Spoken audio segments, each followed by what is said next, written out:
The educational initiatives, such as the one joining Wenzhou University and Kean University, can have the same kind of life-changing impact on our bilateral relations for the next generation as the Nixon trip did for the generation that is leading our two countries today. 刘大使说，法拉奇校长选准了对象，我完全同意这个观点。温州是一个了不得的地方，温州人缺的不是权。温州人缺的是教育，但是你们像一场及时雨，你们的话呢，在那里建一所学校，正是温州人求之不得的。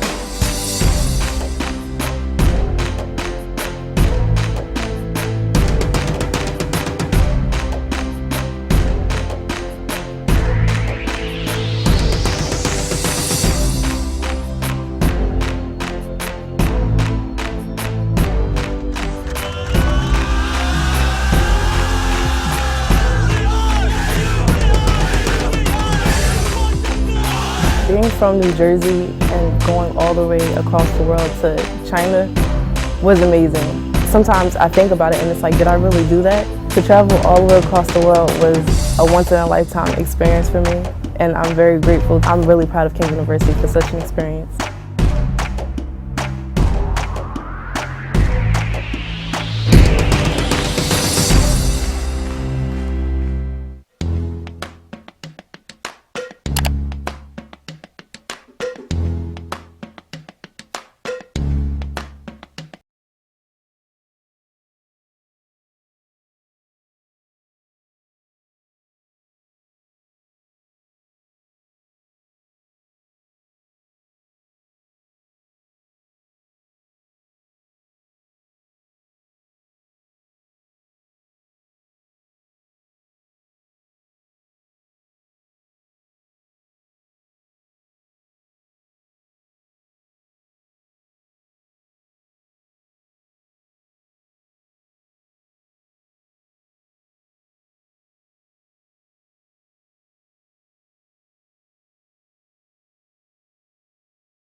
The educational initiatives, such as the one joining Wenzhou University and Kean University, can have the same kind of life-changing impact on our bilateral relations for the next generation as the Nixon trip did for the generation that is leading our two countries today.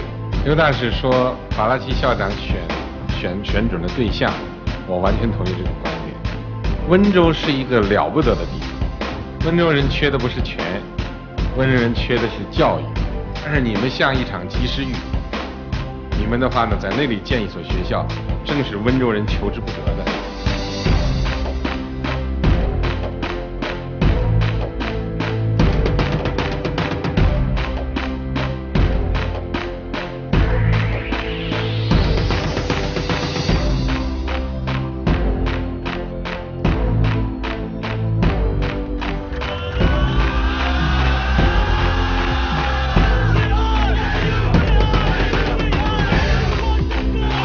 Being from New Jersey and going all the way across the world to China was amazing. Sometimes I think about it and it's like, did I really do that? To travel all the way across the world was a once-in-a-lifetime experience for me, and I'm very grateful. I'm really proud of Kean University for such an experience.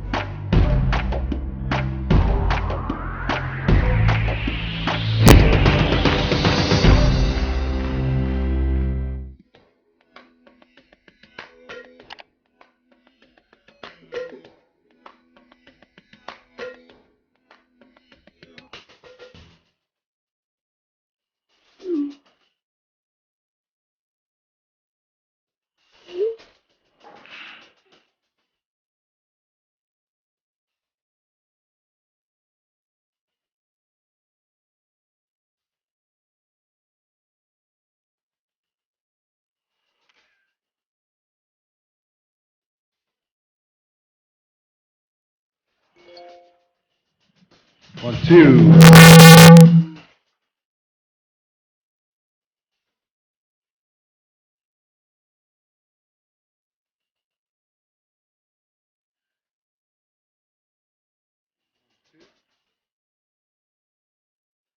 One, two, three, 1, 2. Check. 1, 2, 3. Hey, hey. 1, 2. 1, 2, 3. Check. 1, 2, 2. 1, 2, 3. All right.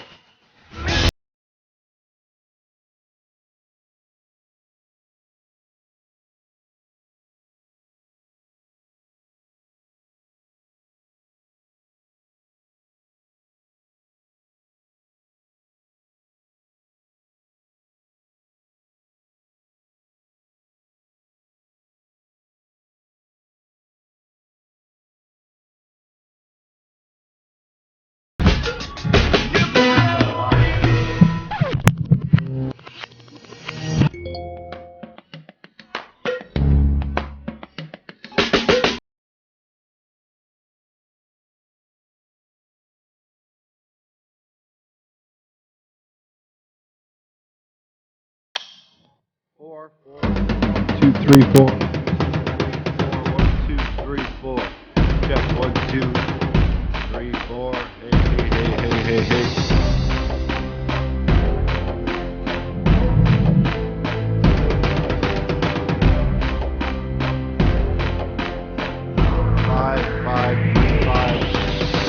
Check. 5. 1, 2, 3, 4, 5.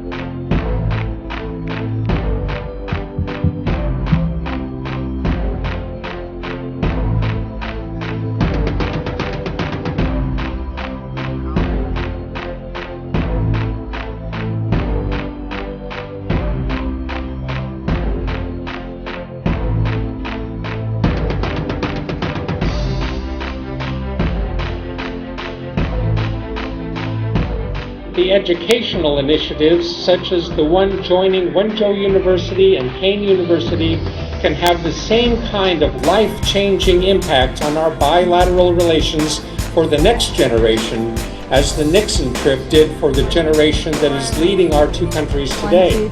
刘大使说，法拉奇校长选准了对象，我完全同意这个观点。温州是一个了不得的地方。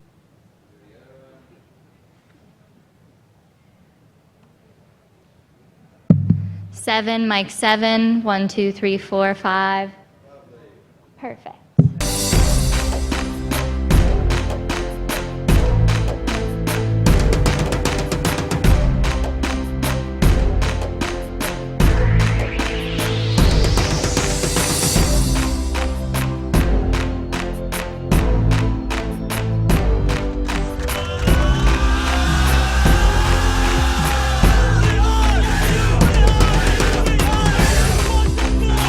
Being from New Jersey and going all the way across the world to China was amazing. Sometimes I think about it and it's like, did I really do that? To travel all the way across the world was a once-in-a-lifetime experience for me, and I'm very grateful. I'm really proud of King University for such an experience.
Let me double check on the outside.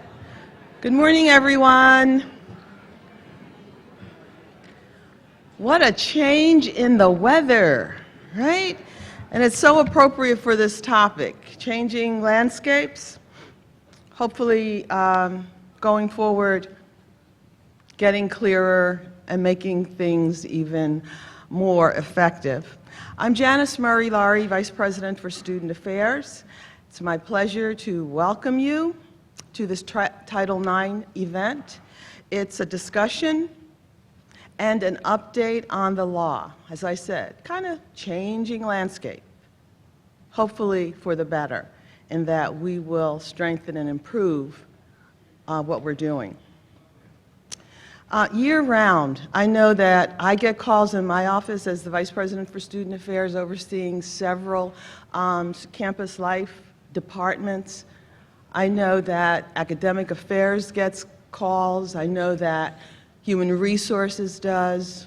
We work very closely with University Council. But when we talk about Title IX, there's one person who really has to sift through it all, make sense of it, and make sure as we go forward in any kind of investigation, we're doing that correctly. And that role falls to Dr. Charlie Williams, who is our Title IX coordinator. The people I've mentioned, some of you as individuals, most as departments in student affairs and also other administrative units. We've worked together to consult with Charlie regularly, to develop information, to offer workshops, to make sure the campus is informed and generally educated as it relates to Title IX regulations. Fortunately, most of our effort as an institution has been toward prevention, training, general education. But the fact is, we are in the world, and we definitely have issues associated with sexual assault violations of the campus code, and also as it relates to criminal misconduct. So all of those things have to be factored in terms of the way we organize ourselves. So today's program is one that will not only give you increased insight or reinforce your insight with regard to Title IX, but it will also give you an idea of where Title IX is on the national landscape. We did have an election recently. And will also ultimately give you a clearer guide, resource information as it relates to this campus in particular. As you came in, I know that probably most of you received a brochure which maps not only our processes, our policy statements, but also gives information related to resources. And hopefully, before this program is over, you'll not only have that information, but you'll have additional insight from a few of our colleagues who've agreed to respond to the remarks that will be made by really one of the foremost Title IX professionals. Dr. Williams has worked with us to secure a professional who he will introduce shortly, who works throughout this country and internationally discussing issues related to sexual misconduct. He's an attorney, and he has worked collaboratively with the Division of Student Affairs and with this campus for several years. So after his presentation, we will have a panel that will include our Director of Campus Police, our Coordinator for Alcohol and Substance Abuse, our new person who's working part-time with me to introduce several initiatives, including additional assessment information related to Title IX, and foremost, we will have as moderator, Dr. Charlie Williams. So I'm looking forward to this session. I'm sure that you know about Title IX in general, but this will be one of those times where I think it's, you get at least that additional insight. So with that, Dr. Williams, will you come forward and introduce our speaker, Mr. Brett Socolow.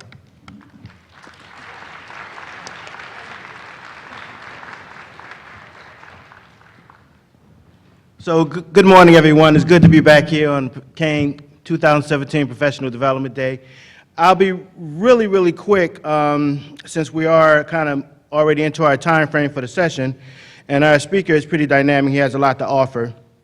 So real quickly, though, you see Mr. Sokolow's name there. He's a founder, president, and CEO of a national risk management group, the Insurm Group. He is a law firm representing over 3,000 clients. He is one of the premier voices in Title IX nationally, being featured on CNN, Newsweek, Times Magazine, the Wall Street Journal, ABC News, Chronicle, Higher Ed, USA Today, and other outlets. Real personable. You'll see his approach also is very direct, so I think you're going to get a lot from this today, and including our resource panel. So without any further delay, I'd like to call on Mr. Brett Sokolow, and then we'll get started with the rest of the workshop. Thank you. Okay, great. Yeah. Good morning. How are you all? Thank you for coming out and being a part of your federally mandated 2017 Title IX training. I always wonder what the turnout would be if it wasn't federally mandated. I think one of the good things is we can check this off early in 2017 and go on with the other important work of university business. I have prepared a mercifully brief 7 slides for you today, and my goal is to give you an update on what's new in the Title IX universe, what we should be looking forward to or dreading in the year and years ahead, and where we should be focused as a university, as faculty and staff members to ensure gender and sex equity within our community. So I'm going to briefly go through the slides and then take questions if there are questions. We have a panel that will come up at the end of the time to really give you insight into Kane's approach and the resources that are available within this community. I'm going to speak more to the national scope and the larger picture of how Title IX is evolving in higher education and to some extent in K-12 as well.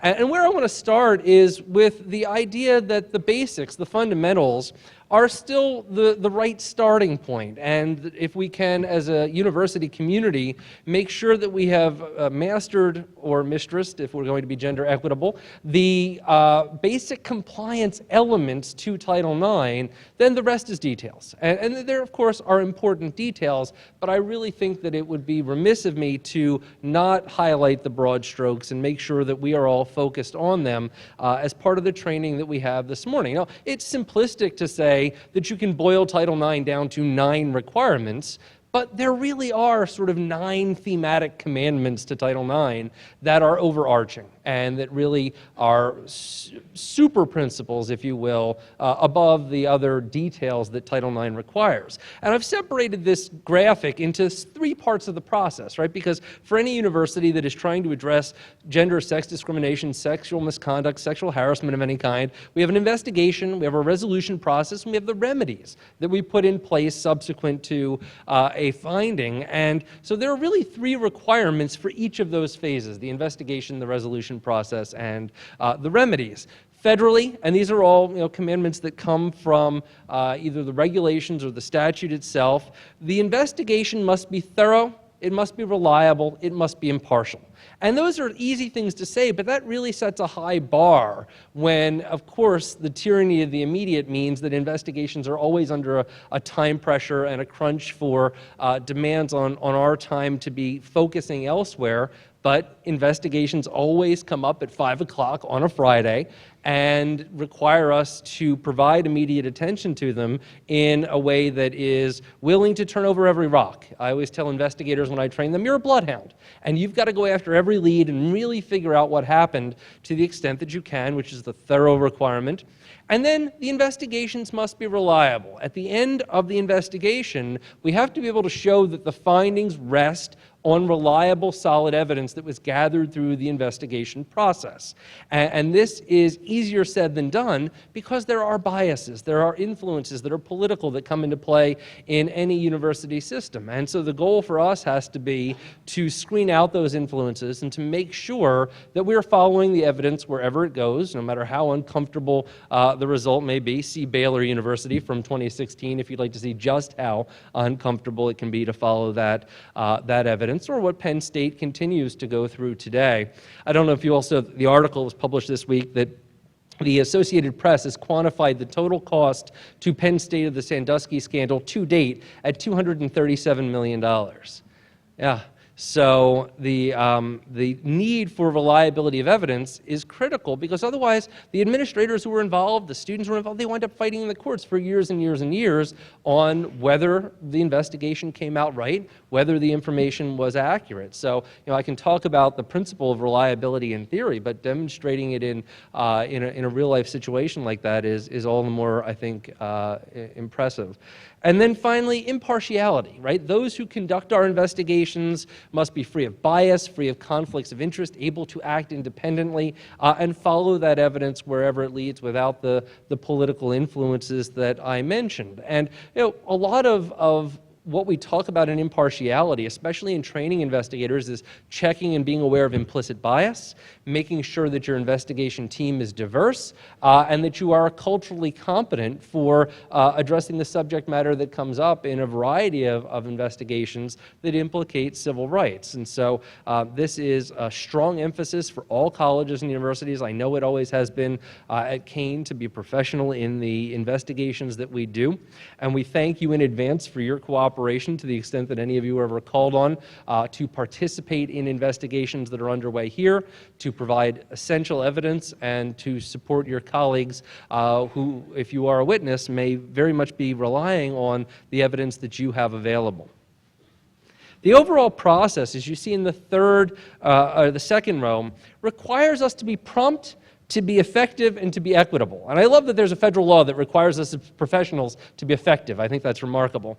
But they're talking about the overall Title IX resolution, right? That has to be completed within plus or minus 60 days. There's a promptness requirement under federal law. And the reason for that is that justice delayed is justice denied, right? That if we take too long to remedy someone's experience of gender or sex discrimination and they continue to suffer it, then we become a party to whatever someone else has done to them by allowing it to be perpetuated rather than bringing it to a quick end. And so there very much is a promptness requirement, which is also a resourcing issue and an allocation of time and emphasis.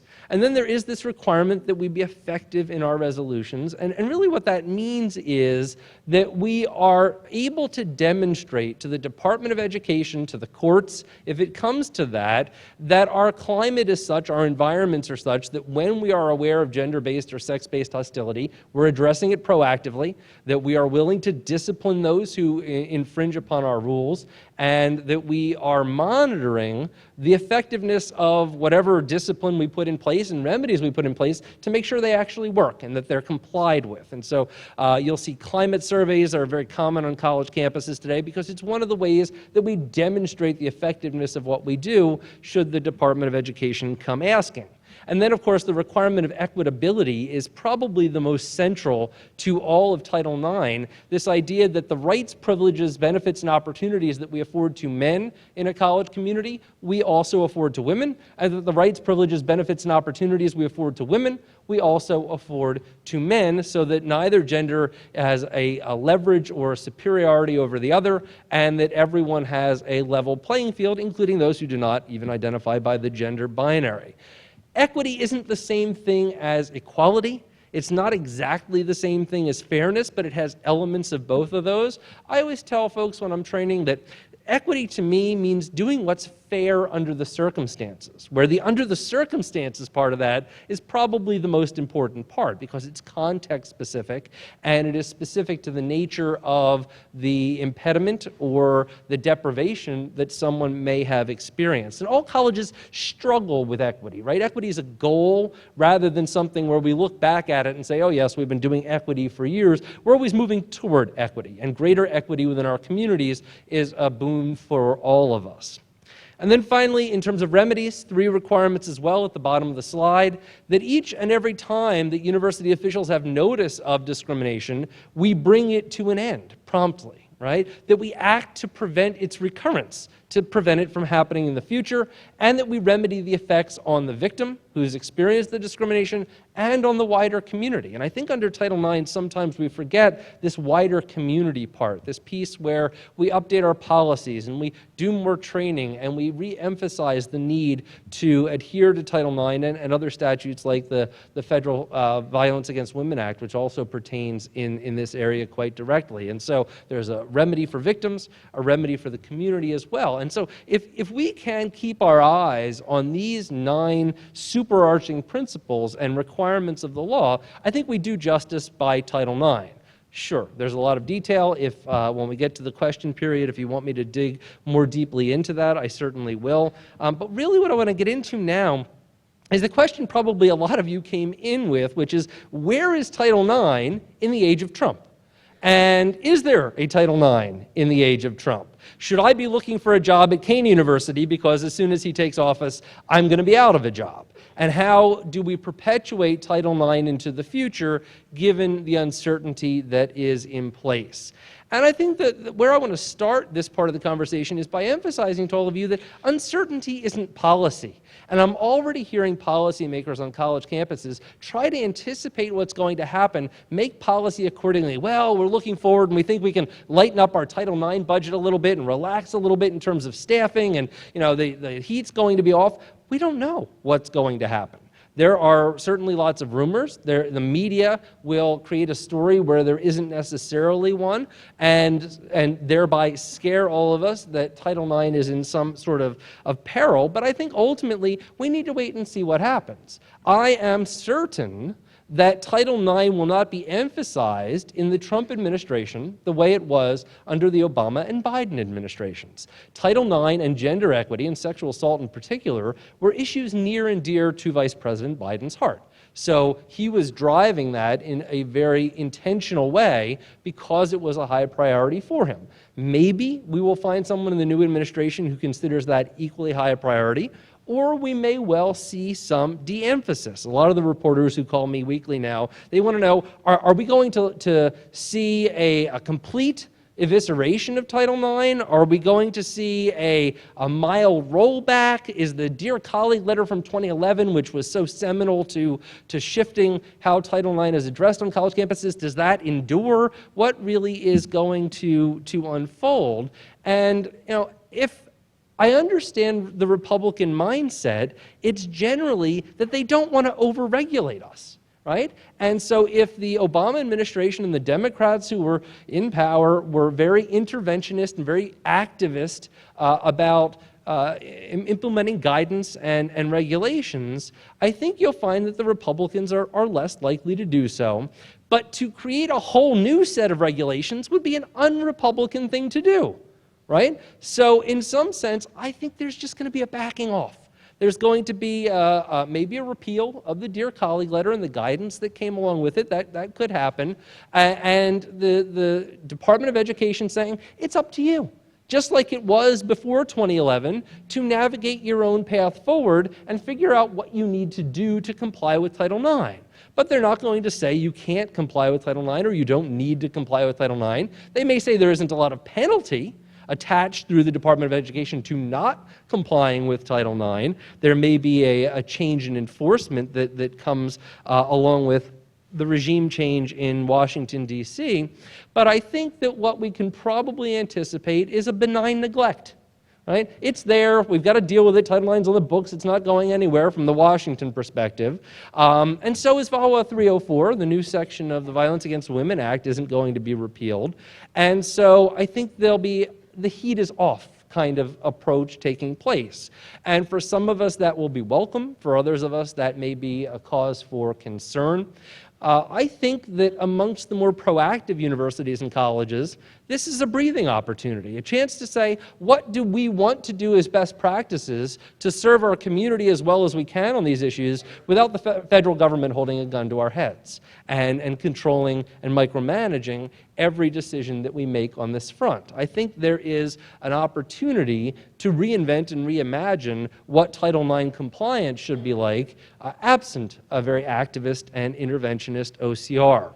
But I also think there are other factors in place that maybe the media is not giving enough time and attention to in terms of Title IX's longevity and future with respect to not OCR's enforcement of it or Department of Education regulations, but specific to student activism and to enforcement in the courts and to enforcement of VAWA Section 304, as I mentioned, to other laws that are on the books. And so if you go back to 2010, right before the Dear Colleague letter was issued in April of 2011, you'll probably remember a time of very strong student activism on college campuses on these issues that has quieted over time because OCR has been so proactive about addressing Title IX.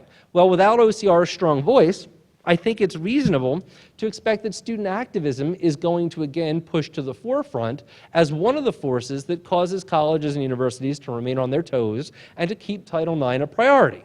Every college is different. There are different levels of apathy and engagement amongst students. Maybe Kane University will see some student activism. Maybe other universities locally will see more. It's hard to predict. But I think if you look at the overall face of higher education going forward, that for universities that decide this is an opportunity to back off, they're going to find a strong student voice in opposition to that. I think this remains a very strong priority for students. They're already organizing.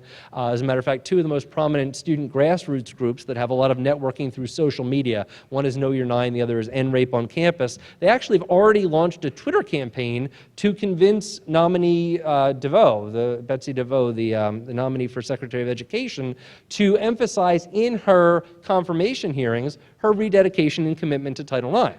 Who knows if she'll do that, but the student activists are already concerned she won't, and they're making sure their voices are heard. So it's not particularly difficult for me to anticipate that they're going to continue to make those voices heard, not only on a national scale, but within their own campus communities. And then the other factor, which I think we cannot underestimate, is the way that lawsuits will continue to keep the heat on for Title IX. None of us like the specter of very costly and lengthy and bad publicity-based lawsuits hanging over colleges and universities, but Title IX is certainly one of the more prominent swords of Damocles when it comes to the specter of liability from litigation. We are already in 2016 and heading into 2017 at a point where the volume of Title IX cases being litigated in the federal courts is more than triple what it ever has been historically.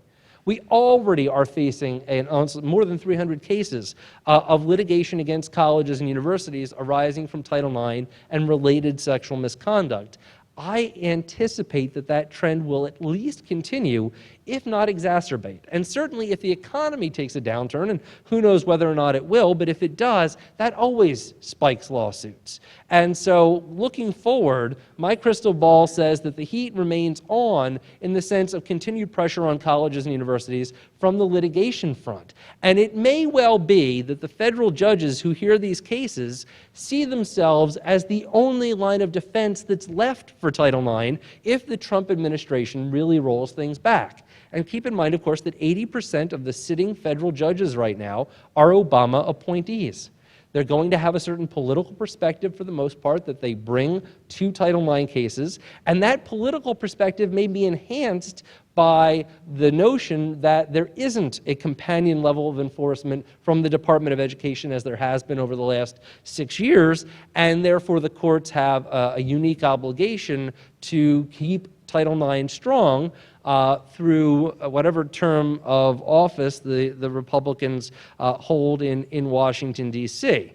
And so, I keep joking with college presidents as I've been meeting with them over the last couple of months since the election, when they say to me, well, do we think we're going to see a pressure off on Title IX? Isn't it a good thing that OCR may not be the attack dog that it has been? And I always say to the presidents, well, would you rather be facing a Title IX federal lawsuit over this, or sort of OCR's benign, very delayed kind of investigation that usually results in tepid findings that aren't a huge publicity hit for most colleges and universities? And they say, oh, yeah.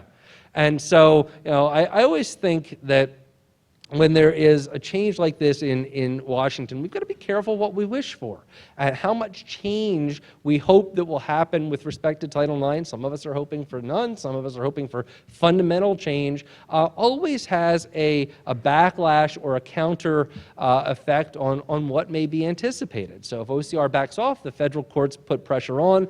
I see all of those things continuing to happen. And I also think that we need to be focused on what is the right thing to do, rather than just what is the legal requirement that's upon us. Most of us have put emphasis on Title IX for the last, however, we've been doing this work at Kane for probably, 16, 17 years now? I can't even remember, Janice, how long it's been, but it's been, I don't want to, how far we go back, but we've been doing this since before there was a Dear Colleague letter. We've been doing this since before OCR cared about Title IX. And we're going to continue to do this because it's the right thing to do, regardless of what happens or changes in Washington, D.C. So keep that in mind. Two other points to make on this slide. This VAWA Section 304 that I've been referring to is the second to last bullet point on the slide in front of you. It's new law as of 2013. Congress sought to codify a lot of what was in the Dear Colleague letter into a new law, not into Title IX, but into a part of the Violence Against Women Act. And so there is a lot that was in the Dear Colleague letter that even if the Dear Colleague letter is no more as of January 21st, VAWA Section 304 still requires. Could the Department of Education back off of enforcement on VAWA 304? It could. But that doesn't mean the law isn't still on the books and can't be used as a source of, again, keeping pressure on colleges and universities to do the right thing. And I'll also remind you of one last point on this slide, and that is that for anybody who thinks that repeal of the Dear Colleague letter, if that happens, would be dire or would be the end of Title IX, I don't think so. I think it could happen. I've said that already. But I want to remind you all that the 1980 and 1982, the regulations that were issued under Title IX a generation ago, they're the source for the authority that OCR and the Department of Education have today on Title IX, not the Dear Colleague letter. The Dear Colleague letter is sub-regulatory guidance, but it is derivative of other guidance, which is derivative of regulations that were promulgated under notice and comment rulemaking with an opportunity for negotiated rulemaking under the Administrative Procedures Act, and they have the force of law. So there's almost nothing Congress can do to change that unless Congress decides to fundamentally attack Title IX. And I don't necessarily see that. We'll see what time will tell, but I don't see that on the horizon at this point. Death by neglect, possibly, but an open attack doesn't seem likely to me. And then a little bit more on Title IX in the age of Trump, just a couple more thoughts for you. The timing of what will happen under Title IX if we start to dismantle structures is something to think through, right? It probably has taken us 4 or 5 years since the Dear Colleague letter to build the structures that are in place today. The Title IX coordinators and deputies you have, the trained hearing boards and investigators, the brochures, the pamphlets, the websites. This is a small bureaucracy itself. And so if starting in the next couple of weeks or months, we see a de-emphasis from Washington, D.C., and those who lead colleges and universities say, that means we can back off as well. It probably takes a couple of years to dismantle some of the structures that we have put in place over the last 4, 5, and 6 years. And then the question becomes, what happens in the midterm elections? And then what happens in the 2020 election?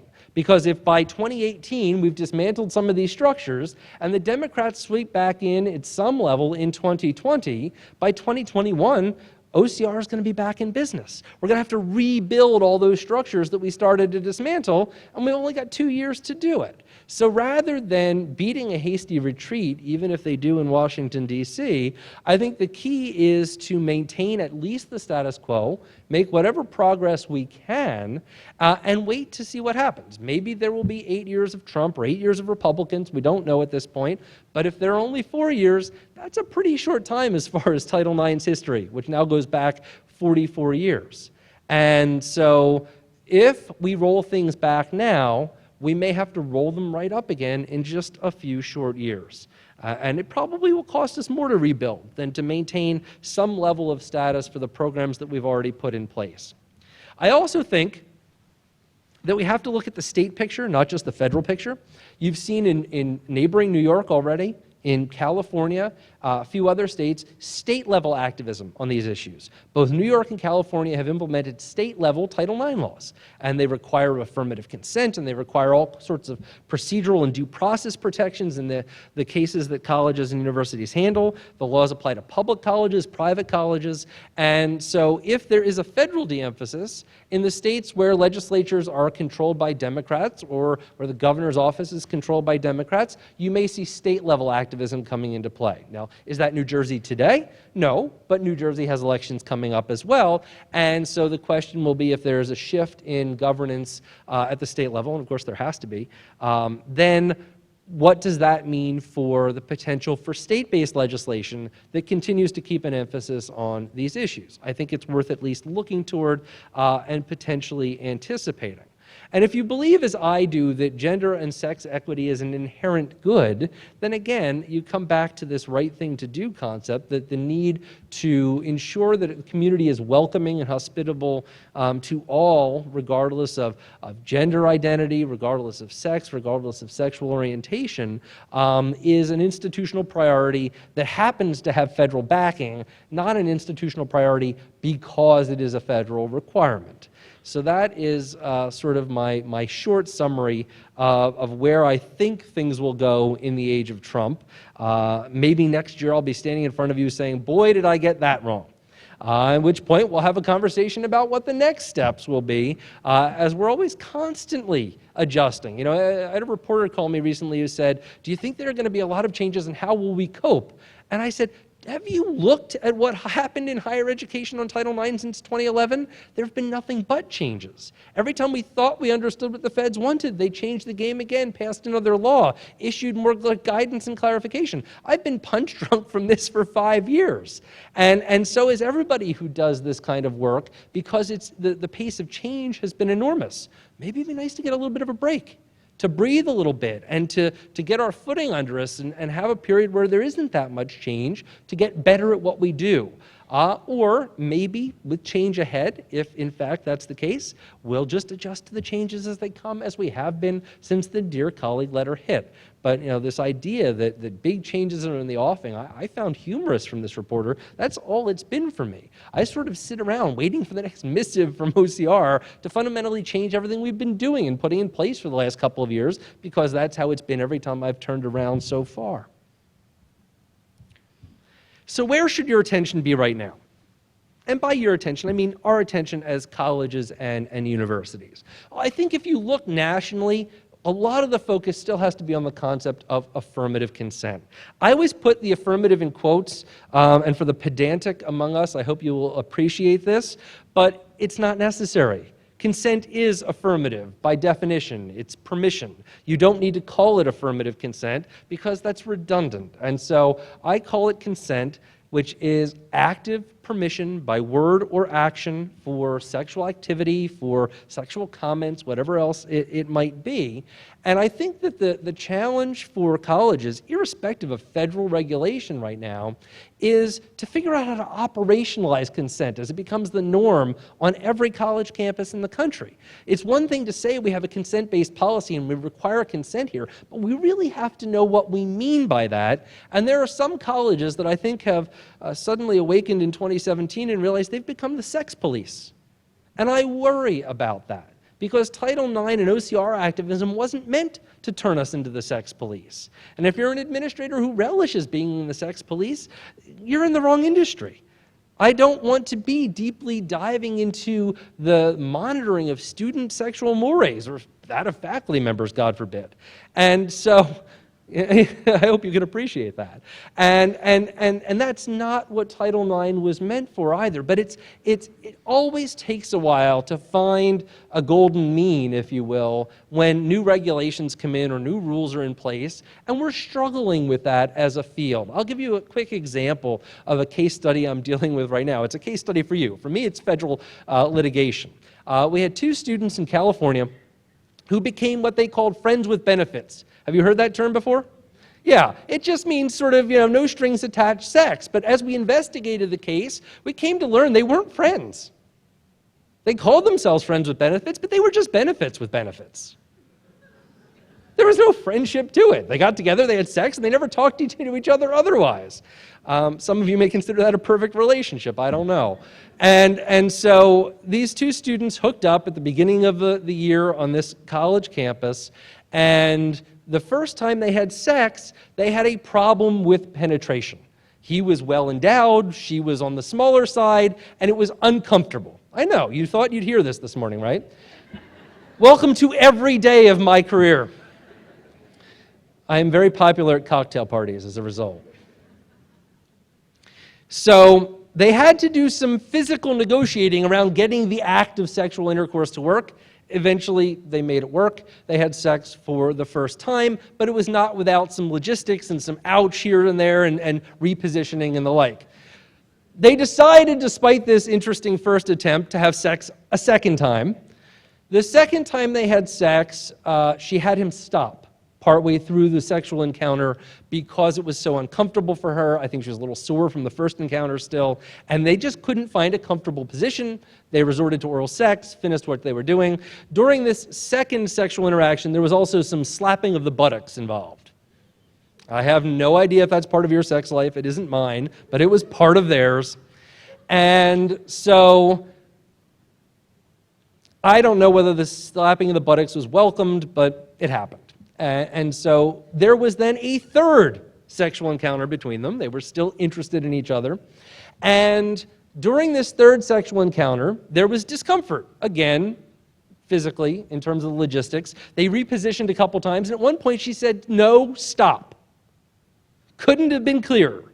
He testified. She said, "No, stop." So he kind of slowed down and repositioned again to make sure that he was not hurting her. And maybe they continue what they were doing for a few seconds, not a long period of time, certainly not a minute, but he was trying to be respectful of the fact that she was uncomfortable, trying to find a way to make her comfortable as they had tried on the previous 2 occasions, and then she pushed him off and filed a report with the university and went to the Title IX coordinator and said, "I am the victim of a rape. I was having sex. In the middle of the sex, I said, 'No, stop.' He needed to stop. The policy is clear on consent. I withdrew that consent," and he continued. He might have thrust once or twice more, but that was more than I was willing to do. And he didn't stop. And during both the second and third time we had sex, I want to charge him with intimate partner violence because he was slapping my butt, and he didn't have my consent for that. So the university conducted an investigation because that's what we do when we get notice of discrimination. The university applied its policies. The young man was expelled from his university and has now filed a federal lawsuit alleging that his deans and administrators have become the sex police. He said, "I had sex with my friend with benefits. I was very attentive to her needs. I was respectful of the fact that it was uncomfortable for her. If I thought when she said no, stop, that she wanted to stop sex entirely, of course I would have. And as soon as she really made that clear, I did.